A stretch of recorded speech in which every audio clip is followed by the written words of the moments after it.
Alrighty, this is Michelle Blankenship, and today we're going to be going through the coaching cycle, the identify stage, and I'm here with a social studies teacher at Cherokee High School, uh, Bobby Wiggins.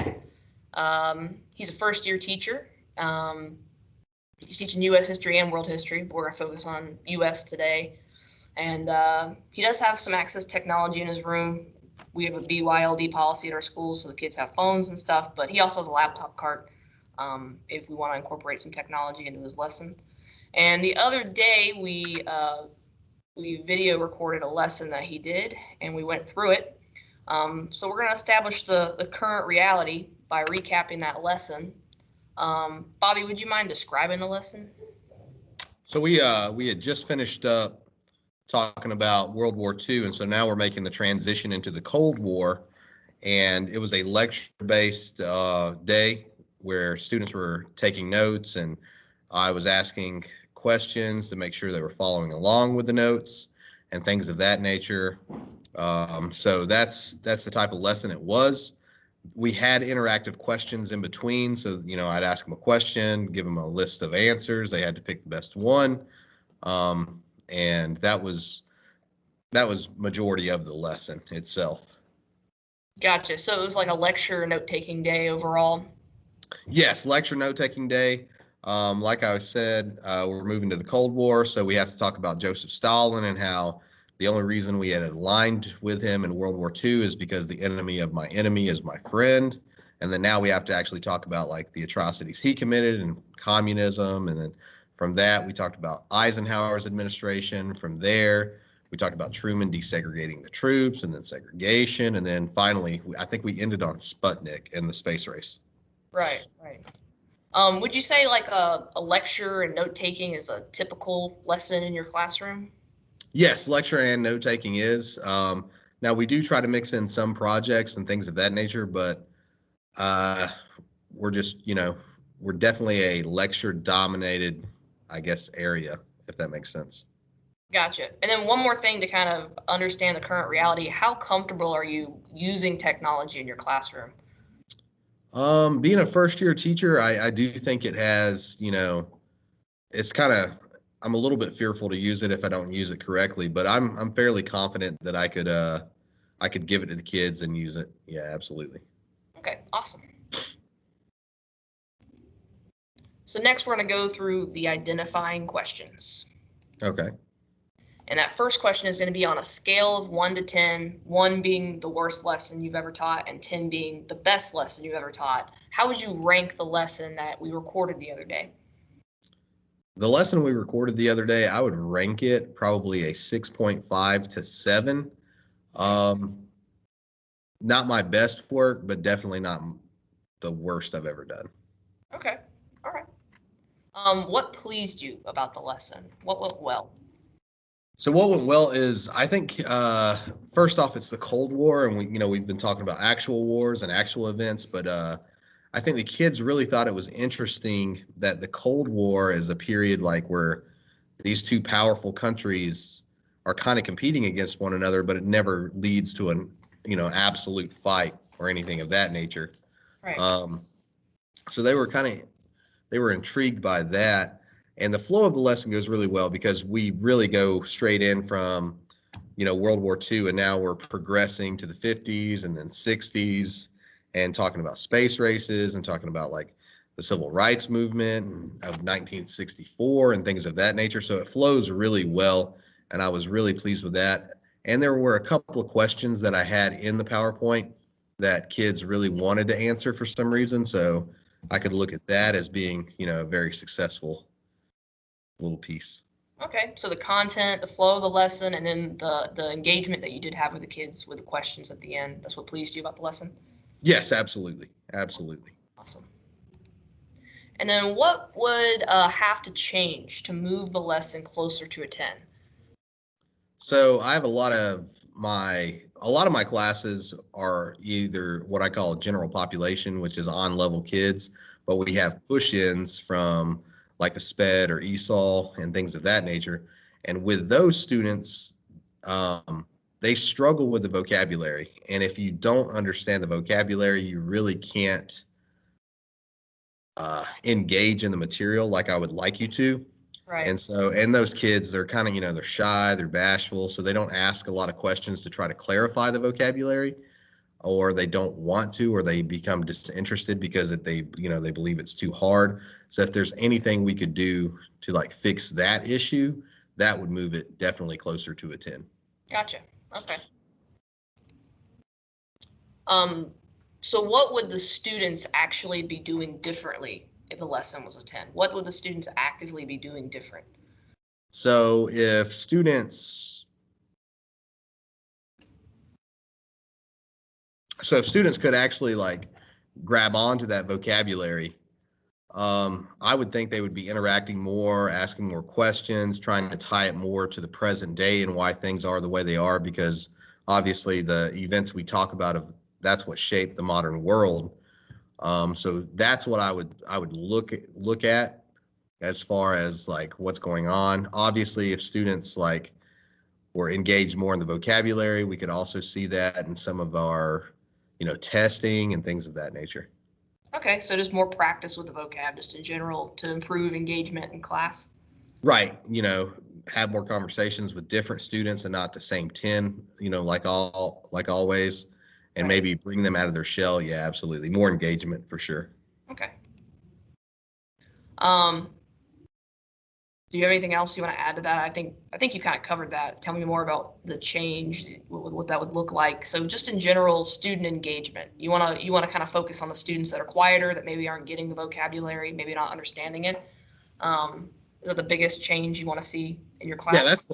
absolutely. That's the biggest change, because usually if a student is quiet in my class, they're the ones that are going to struggle more on like test days or formative assessments and summative assessments and things of that nature, because the ones that talk usually end up scoring more, because we do have those conversations and they do ask like really, really good detailed questions, or, overarching theme questions, and the others, they kind of tune us, or tune me out. Right. Okay. Um, so if we're gonna make a change in your class, how are we gonna measure that change?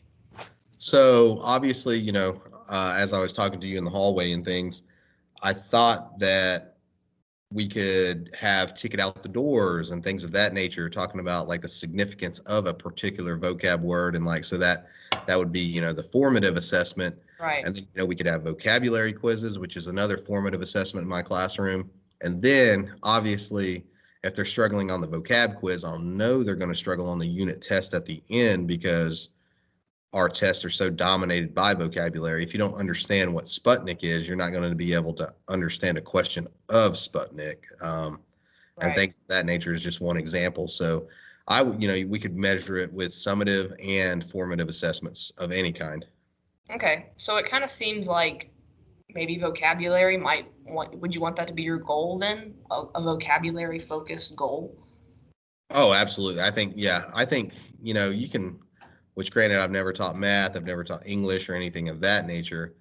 But social studies, and especially history, it's dominated with vocabulary. So if you can get the students to identify and understand and have this like acquisition of vocabulary, then that enables them to actually dig deeper and find meaning in the material. So absolutely, yeah, vocabulary would be probably my top priority, at least Okay. in the top 3. Right. So we're going to look at honing in on a goal, and vocabulary is going to be the heart of the goal. And just some things to keep in mind as we work on a goal. It needs to be a peers goal, and peers is going to stand for powerful, as in it makes a big difference in the kids' lives. It's going to help them in the classroom. Easy, it's not complex. It's something we can all understand. Emotionally compelling, because it doesn't matter. I mean, we're not going to get anything out of it, right? Reachable, so it's measurable. And I think vocabulary definitely is there's a measurable end to that with formative and summative assessment. And then student focus, so it's all about the kids at the end of the day. So what can we do to get the kids where they need to be? So what can we do with vocabulary, I guess, to get the kids where they need to be? So if we were to keep the peers' goals in mind and we were to kind of summarize it down, how can we put it into a sentence or two, what our goals should be, and what you want to work on and focus on with vocabulary? Um, and incorporating technology. You have access to technology in your classroom, so we can totally incorporate technology into our vocabulary goal if that's something you're interested in. Oh, absolutely. I would love to learn more about like what kind of online tools or technological tools we could use to enforce vocabulary. So if I have to summarize it up in a sentence or two, is um, more like more practice with vocabulary tools on a technological basis, something like that. Right. So that would be my goal for the kids, is have them and maybe give them some incentive that if they do use these tools for vocabulary, that they get something out of it besides just test scores. Okay. Okay. So maybe something along the lines of improving vocabulary acquisition with maybe some Web 2.0 tools, something Oh we yeah, can focus on. that sounds great. Yeah, absolutely.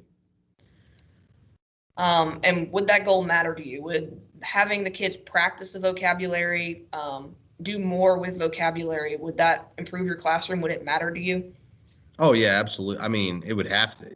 I don't see why it wouldn't, like, just make everything better, because if you understand the material and you understand the vocabulary, you can have deeper discussions, and if you have deeper discussions, usually you can like start assigning things such as projects for authentic assessment, where they take it, they synthesize it, and then they put it back out in the world. And if that's, I think, is probably the way social studies should end up like leaning towards, instead of the standardized testing we have now. But Right. yeah, absolutely. So it's building that foundation that you need to do other things in your class. That Yes, vocabulary foundation. yes. Vocabulary foundation could, great, great way of putting it, is the foundation. Okay. So now teaching tools and strategies to reach that goal. I already have a couple things in mind, and this is kind of on me. What teaching strategies or tools can we use to hit your goal? I mean, you've probably heard of Quizlet, you've probably heard of Kahoot, you've probably heard of GimKit. Those are some different Web 2.0 tools that we could use where the kids are getting more exposure and more practice with vocabulary. And those are some ideas that I have. Would that be something you're interested in? Oh, Web absolutely. tools? Yeah, absolutely. I know a couple of teachers down the hall. They've used GimKit, and they say their students really react well to that. And I've used Quizlet before myself, so I think maybe having the kids create their own Quizlets and things Right. of that nature, that could it could only benefit them, right? It couldn't hurt. So yeah, I'd be 100% on board with that. Okay, so we'll look into some different Web 2.0 tools that we can use. Maybe, I mean, I like Quizlet, Kahoot, and GimKit, but if there's another option out there, we can look into that. And we can see how we can implement those in the classroom. Does that sound like something worthwhile? Yeah, absolutely. 100% worthwhile. Yeah, I have no problems trying to incorporate that into any lesson plan I have. Okay, and even with some of those tools as well, we can pull reports, see individual student progress, as well as looking at overall student improvement through summative test scores. So it's measurable, it's fun. I think the kids are going to enjoy some of these Web 2.0 tools and games. I like to almost call it gamifying your class. The kids are going to think they're playing games, but they're really practicing the vocabulary. So I think it's a great place to start and a great place to build a foundation that you can go off and do bigger projects, go off and do bigger things with your kids. And I got a whole thanks, Bobby. Oh, well, thanks. That sounds like a win-win-win for me. So good. I'm all aboard. So we'll meet up a few more times, and we'll have another formal meeting in a couple weeks, and we'll get things going. All right. Hey, thanks, Michelle. Yeah, thank you, Bobby.